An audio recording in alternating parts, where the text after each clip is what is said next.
Hey guys, we got an awesome lesson today. I've actually got a little bit of homework for you. You can see back here what we will be talking about. We are going to be talking about branding. And I want to make this really awesome little lesson for you guys. So I want to make sure that y'all can take something from this and apply it to your businesses and be able to make more money, close more deals, and have a more positive experience, and not only build something that is going to work this month or this quarter or this summer or this year, but something that's going to work over long periods of time. So this is where we're going to start. The most important thing before you map out your branding, and I want you to write this down, grab a piece of paper or pull out your computer or on your phone, make some notes. And this is the most important thing. I want you guys to be able to write this down. And this is going to be key to figuring out your brand and mapping it out so that all of your customers know what it is. And that is knowing yourself and why someone would work with you. So I want you to list out all of your strengths. What is special about you? What do you bring to the table? What is something that you think is worthy of not only someone wanting to work with you because of it, but attracting someone to you to work with you? What are those key features? And that's something we need to know about ourselves before we kind of jump into branding. But I want it on the back of your mind while we go through everything. So make sure you take out a piece of paper and write down these qualities about yourself, about your business that will bring people to you. Things that are your strengths, things that make your business unique and different. And something I want, this can be personal qualities, this can be qualities about your business. What I've noticed about working in real estate is that real estate in all different functions is a very personal business. Whether you're an investor and you're looking to buy someone's house, or you are a fix and flipper, or a real estate agent, all of these are very personal businesses where the seller of that home is looking for someone to work with and wants to connect on a personal level. And we make those decisions on a personal level because you're working with someone face to face. So remember that these can be personal qualities or personal qualities that you want to transfer into your business, into your brokerage, into your investment company, into your wholesaling company, whatever it might be. These can be personal qualities that you want to transfer into that brand. So take a second, write those down, and we're going to go ahead and move forward with everything else. So if you need to pause the video, do it. But take a second to do all this, and there will be more homework to come. So make sure you keep that piece of paper or whatever you're using to take notes out. All right. So the first thing I like to do when I'm thinking about branding, after I know myself and I know what qualities I bring to the table and the difference that I bring, I like to map out my ideal client. So my ideal client's name is Jack today. We are going to be talking about Jack. And this is somebody that I love doing deals with. This is somebody I always want to do deals with. This is my golden client, you could say. The deal that I'm looking for that I know works out perfectly, that I love and it feels good and it grooves. So we're going to talk a little bit about it. So Jack, what I'm going to do is I'm going to make a little design here. This is what works for me. We're going to map out who Jack is. So I want you to ask yourself a couple questions. How old is Jack? Where does he live? What are some of his interests? What kind of things does Jack do on the weekend? What kind of things does Jack value? When I mean value, what motivates him? What makes Jack feel comfortable with you? What is going to make Jack want to sell his house with you? What are some of the key things that Jack does that maybe you're interested in? What are some of the unique values that you bring that Jack finds important? Now, there are going to be a lot of answers. You're going to need a lot bigger of a web maybe to draw out all these. It might be, hey, Jack is between the ages of 25 and 35, lives 10 miles out of whatever city you're working in. He's interested in sports. He finds happiness in a sense of community, and he likes that feeling of somebody that knows what they're doing and can show him numbers so that he feels secure about the decision that he's going to be making. So those might be some of the qualities of your ideal client. They may not, but you want to know those. So think about those ideal clients that you've had in the past or that you want to have in the future, and list out all those qualities and put them all out on the piece of paper, because we're going to need those as we're making your brand. We're going to need those as we're making a marketing plan. Those are all very important and build on top of each other and will lead us to more deals.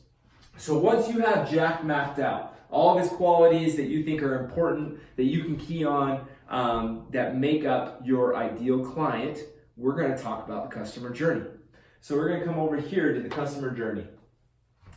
And what I want you to do is I want you to draw out a timeline. You're going to draw out a timeline on a piece of paper, and then you're going to label the first one before first touch. And the last one will be closed deal. All right? So we're going to talk about, where is Jack before you even meet him? What is he doing the minute that he starts thinking about selling his house? For some agents, it might be he's going to go to Zillow. I don't know. Maybe he's interested in trying to find, he's going to go to Google and he's going to say, hey, how much is my home in Salt Lake City worth? Maybe for some wholesalers, this Jack is high equity or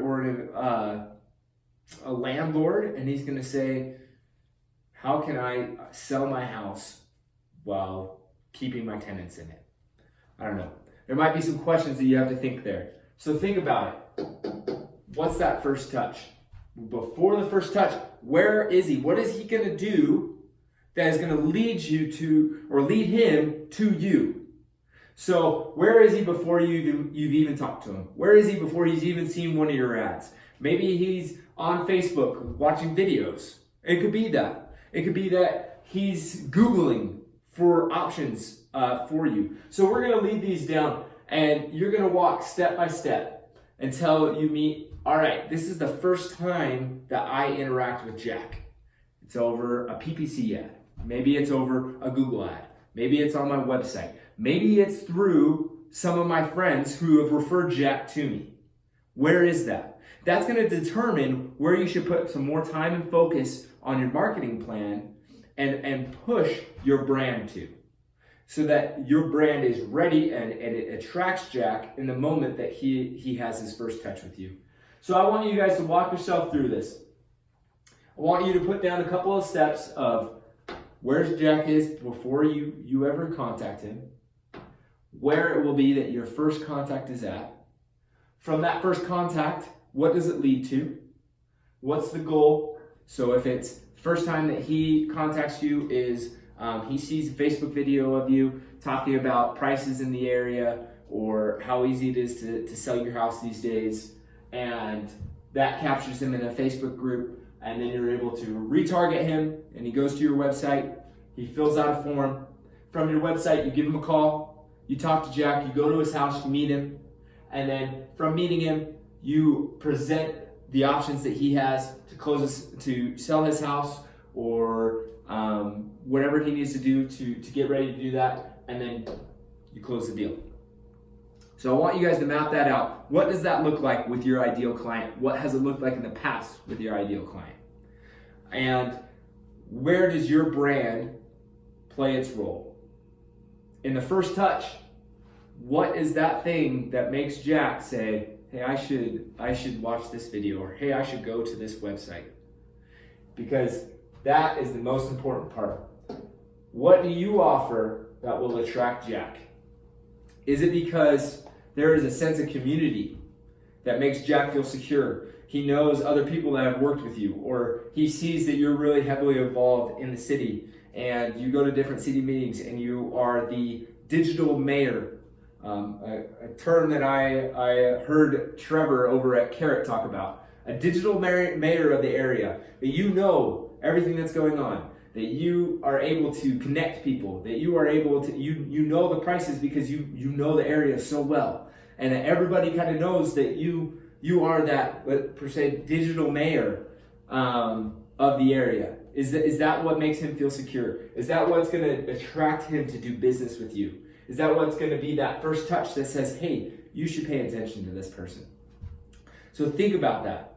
There are going to be a lot of different qualities that Jack has that are strengths of your business or of your personality that will attract Jack to you and will make him a long-lasting customer, somebody that refers you business because he knows and his friends are like him, and he's going to want to bring them to you because he had such good experience, because he meshes with your personality, he meshes with your brand, he meshes with the way that you do work. So those are a couple of things that you guys want to think about. I know that was a lot of homework to do, but rewatch this video. Do this over and over again. It's okay to do this multiple times a year just to make sure that your brand is staying on cue with where you want it to be, that it's evolving with the clients, with your ideal client, that it's changing with your business so that you're not getting out of sync with your marketing and your branding and how you're actually working with your clients. So ultimately, I really want this to be able to help people. If you know somebody that's working on this, on trying to develop a brand, before making a marketing plan, this is something that you need to be doing, you need to be thinking about, and this will help determine where your marketing should go and how much money you should spend. So make sure you share this with your friends. Make sure you share this with people who could use this, and comment, ask questions. We want to know how we can help you and what things we can do to make this more beneficial for you guys. So if you have any questions, make sure you comment, send us messages, share this with your friends, and hopefully we can find a way to help you